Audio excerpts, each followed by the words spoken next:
আসসালামু আলাইকুম প্রিয় দর্শক, আপনারা সকলেই জানেন অসহায় বৃদ্ধ ভাইয়ের জন্য আমরা একটি নতুন ঘর স্থাপন করছি।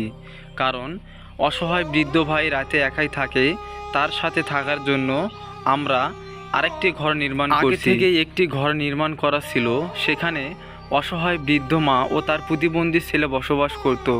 তো তার মা মারা যাওয়ার পরে এই অসহায় বৃদ্ধ ভাই এখন একাই এই ঘরে তিনি বসবাস করবে। যে নতুন ঘরটি আপনারা দেখতে পাচ্ছেন, অসহায় বৃদ্ধ ভাই থাকবে, এমনকি আমরাও থাকবো।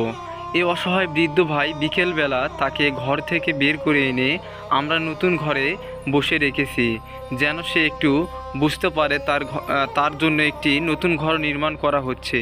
আপনারা দেখতে পাচ্ছেন ঘরটি নির্মাণাধীন অবস্থায় রয়েছে, কারণ আরও 2 দিন হয়তো সময় লাগতে পারে। আমাদের টিম মেম্বার সব সময় আমরা চেষ্টা করছি ওই অসহায় বৃদ্ধ ভাইয়ের পাশে থাকার জন্য। আপনাদের সহযোগিতা ছাড়া এটা আসলে করা সম্ভব হতো না। আপনাদের পাঠিয়ে দেওয়া অর্থ এবং আমাদের অর্থায়ন থেকে কিছু টাকা দিয়ে আমরা এই ঘরটি নির্মাণ করছি। আপনারা দেখতে পাচ্ছেন এই খালা, যে খালা এই অসহায় বৃদ্ধ ভাইয়ের জন্য সব সময় পরিশ্রম করে যাচ্ছে। আসলে এই খালাকে আমরা মাসিক বেতন হিসেবে কিছু টাকা দেই। সে খালা সব সময় তাকে রান্না করে এবং খাওয়া দাওয়া থেকে শুরু করে নিজের সন্তানের মতো করে দেখাশোনা করে। আপনারা দেখতে পাচ্ছেন অসহায় বৃদ্ধ ভাই যেখানে বসবাস করে, সে আরেকটি ঘর আমরা নির্মাণ করছি। অবশ্যই আপনারা সহযোগিতা করবেন এবং আপনাদের সহযোগিতার কারণেই আমরা আজও এই অসহায় বৃদ্ধ ভাই ও তার মায়ের পাশে ছিলাম। বৃদ্ধ ভাই যতদিন বাঁচবে ইনশাআল্লাহ আমরা তার পাশে সবসময় থাকব, আমরা সবসময় থাকার চেষ্টা করব।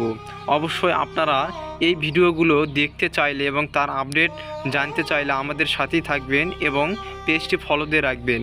আপনারা দেখতেই পাচ্ছেন এই অসহায় বৃদ্ধ ভাইয়ের ঘরটি আমাদের প্রায় অর্ধেকের কাজ সম্পূর্ণ হয়েছে। বাকি কাজটুকু হয়তো আরও 2 দিন সময় লাগতে পারে। আপনারা দেখতেই পাচ্ছেন অসহায় বৃদ্ধ ভাইয়ের পুরাতন ঘর এবং তার পাশে অবস্থিত একটি নির্মাণাধীন একটি নতুন ঘর। আমাদের টিম মেম্বার সহ সকলে আমরা এখানে উপস্থিত ছিলাম। আপনারা সকলেই এই অসহায় বৃদ্ধ ভাইয়ের পাশে এগিয়ে আসবেন এবং সহযোগিতা করবেন। আপনারা অনেকেই বলেন এই জায়গাটি কোথায় অবস্থিত।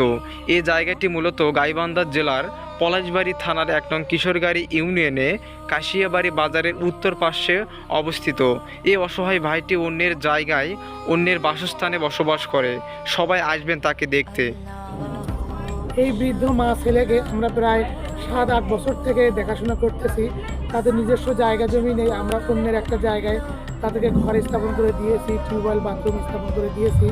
তারা সেখানেই থাকতো। তাদের খাওয়া দাওয়া চিকিৎসা যখন যেটা প্রয়োজন হয় আমরা অনেকের থেকে সাহায্য সংস্থা থেকে নিয়ে এসে তাদেরকে সেবা যত্ন করছি। তো তাদেরকে আমরা আগে যেভাবে লালন পালন করছিলাম, যেভাবে সেবা যত্ন করছিলাম, এই প্রতিবন্ধী ছেলেটি যতদিন বাঁচবে আমরা তামিল মিডিয়ার পক্ষ থেকে তার সেবা যত্ন করবো, তার দেখাশোনা করবো ইনশাআল্লাহ।